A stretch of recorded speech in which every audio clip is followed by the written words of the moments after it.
এরপরে যে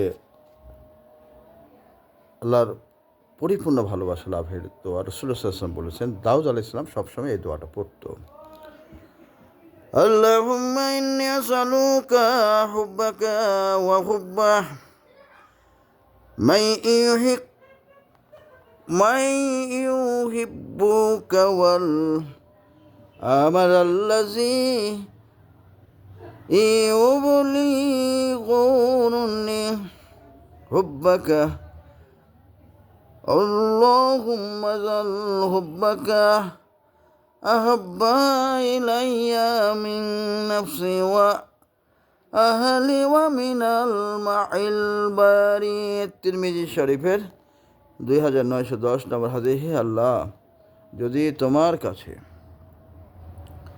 তোমার ভালোবাসা চাই এবং যে তোমাকে ভালোবাসে তার ভালোবাসাও প্রার্থনা করি, আর এমন আমল করার সামর্থ্য চাই যা তোমার ভালোবাসা পাওয়ার দরজায় পৌঁছে দেবে। হে আল্লাহ, তোমার ভালোবাসাকে আমরা নিজের জান, মাল, পরিবার পরিজন এবং ঠান্ডা পানির চেয়ে বেশি প্রিয় করে দাও। তাহলে পরিবার পরিজনের চেয়েও ভালোবাসতে হবে কাকে? আল্লাহ এবং আল্লাহ রাসূলকে, তৌহিদবাদকে। আল্লাহ আমাদের সবাইকে আমল করার তৌফিক দান করুক। ওয়া আখিরু দাওয়ানা আলহামদুলিল্লাহ।